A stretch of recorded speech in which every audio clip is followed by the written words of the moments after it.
যদি আবার বলতেন। আচ্ছা, আপনার গলার যে ২ পাশে আমাদের ২ টা জুগুলার ভেইন আছে না? আছে জি, কিনা? জি, আচ্ছা। এখন এই ভেইনটা তো মাথায় গিয়ে পৌঁছাইছে, তাই না? জি। এখন আপনি যদি গলার এখানে চাপ দিয়া বন্ধ করে রাখেন, মারা যাবে কি গলার সেল নাকি হচ্ছে মাথার সেলগুলো মারা যাবে? কোনটা যাবে? মাথার সেল মারা যাবে। একই ঘটনা যদি নার্ভের ক্ষেত্রে হয়, নার্ভ যেই প্রান্তে যায় সাপ্লাইটা দেওয়ার কথা, আপনি বন্ধ করে দিছেন তার আগে তাকে গলা টিপে ধরছেন। তাইলে সে কি এইখানে সিগন্যাল দিবে নাকি যার উদ্দেশ্যে সে দৌড়াইয়া গেছিল, যেই কোষের উদ্দেশ্যে সে দৌড়াইয়া গেছিল, সেই কোষে যায় সে ব্যথা বলবে? কোনটা বলবে? কোষে যায় ব্যথা করবে।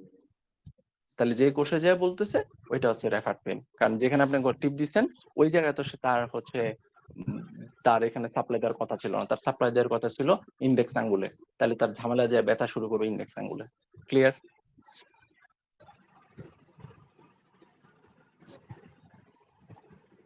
ক্লিয়ার কিনা? জি। না হলে আবার বলেন, সমস্যা নাই। ক্লিয়ার না হলে বলেন। না এটা ক্লিয়ার ঠিক আছে, জি। হ্যাঁ, ওকে। আর যদি কারো কোনো প্রশ্ন থাকে বলেন। অথবা হচ্ছে আপনি আপনার অনুভূতিও বলতে পারেন যে, "স্যার আমরা আপনার থেকে টাকা দিয়ে এটা কিনলাম, আমাদের পুরোটাই জ্বলে গেল।" এটাও বলতে পারেন। এর নেগেটিভ কমেন্টও বলতে পারেন। বলেন আপনাদের মতামত বলেন। যেটা আপনার অনুধাবন মনে হয় সেটাই বলেন। কোন কিছু বলা করার দরকার নাই। প্রশ্ন থাকলে প্রশ্ন করেন অথবা যদি অনুভূতি জানাতে চান সেটাও বলতে পারেন। আচ্ছা এই ক্ষেত্রে তাহলে হচ্ছে যে ড্রাই কাপিং করে, সেক্ষেত্রে তো ব্লাড যে কি ড্রাই কাপ, ওয়েট কাপিং এ ব্লাড সিক্রেশন করে। তো এখানকার মেকানিজমটা কি তাইলে ব্লাড প্রেশারটা আবার ইন্টারনালি মাসেলে বাড়ায় দিয়ে হচ্ছে পেইন রিলিফ করে এই মেকানিজম কি? হ্যাঁ, এটাই। মূলত আপনি যখন কেটে দিবেন, কেটে দিলে কি হবে? ওইখানকার ব্লাড গুলো বাইরে বেরোতে থাকে না? তাই বাইরে বেরোতে থাকলে সে তো ওই জায়গাগুলো অ্যাক্টিভেট করে সামনের দিকে বের হয় রক্তগুলা, তাই না? জি, জি। ওইজন্য ওইখানকার ব্যথাটা দূর হয়ে যায়। কিন্তু এখানে ঘটনা আছে। ঘটনা হচ্ছে যে এটা ছিল সেকেন্ডারি ফলাফল। সেকেন্ডারি ফলাফল মানে যে ধরেন মাসলটা তো টাইট হয়েছিল কোনো না কোনো কারণে, তাই না? সে তার এমনি, এমনি টাইট হয় নাই। জি। তো এখন আপনি হচ্ছে বা স্পাজম হইছে কোনো না কোনো কারণে। এখন আপনি হচ্ছে কাপিং করলেন, ড্রাই কাপিং, ওয়েট কাপিং করলেন বা ড্রাই কাপিং করলেন। ওয়েট কাপিং করলে সে ব্লাড গুলো বের হয়ে গেল। যাওয়ার পরে তার ব্যথাটা চলে যাবে ঠিকই। কিন্তু যেই কারণে তার আসলে স্পাজমটা হইছে ওইটা যদি আপনি ট্রিট করে না দেন, তাহলে এই ব্যথাটা আবার কি হবে? আবার আসবে। আবার আসবে।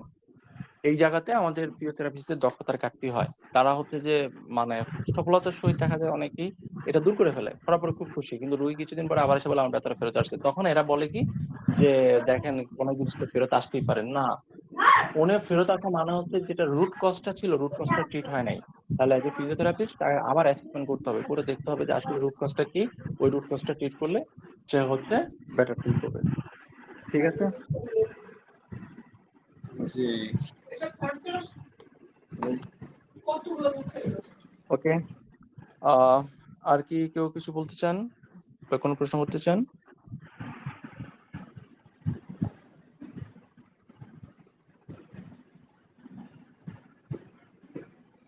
ড্রাই নিডল এর সবাই ক্ষেত্রে আমরা যখন হচ্ছে যে ট্রিগার পয়েন্টে ড্রাই নিডল করি বা একটা মানে করি, তখন যদি হচ্ছে যে এক্স্যাক্টলি যদি ট্রিগার টট ব্যান্ডে যে ওটা আঘাত না করে আশপাশের মাসল ফাইবারে যে নিডলটা হানে বা ঢুকে আর কি, তো সেক্ষেত্রে কি ওই রিলিফ হবে বাট এটা পার্মানেন্ট রিলিফ হবে না বা আবার কিছুদিন পরে ব্যথা তৈরি হবে এরকম কিছু? সহজে চিন্তা করেন দেখেন যে ধরেন ৩ টা ফাইবার, ৩ টা সুতা। ডান পাশের সুতাটার মধ্যে ট্রিগার আছে। আপনি ডান পাশের সুতাটার পাশে যে সুতাটা সেটার উপরে হচ্ছে ড্রাই নিডল করেছে। করলে কি হবে? এই যে মাঝখানে যে সুতাটা এটা তখন কি হবে? কন্ট্রাক্ট করবে না? সে তো কন্ট্রাকশন করবে। তো সে কন্ট্রাকশন করার সময় সে তো নাড়া খাইল। নাড়া খাইল না? জি। তো সে যখন নাড়া খাচ্ছে তখন তার পাশের যে দুইটা ফাইবার তাকেও সে কিছুটা নাড়াবে, তখন ব্যথাটা একটু আংশিক চলে যাবে অথবা সাময়িক হচ্ছে একটু ভালো ফিল হবে, কিন্তু ওই মূল ট্রিগারটা না গেলে এটা আবার ব্যাক করবে, আবারও ঝামেলা করবে। জি জি exactly. ঠিক আছে? জি ঠিক আছে। তো থ্যাংক ইউ ভেরি মাচ। আমার মনে হয় আর কারো কোনো কোয়েশ্চেন নাই। আমাদের নেক্সট ক্লাসটা ইনশাল্লাহ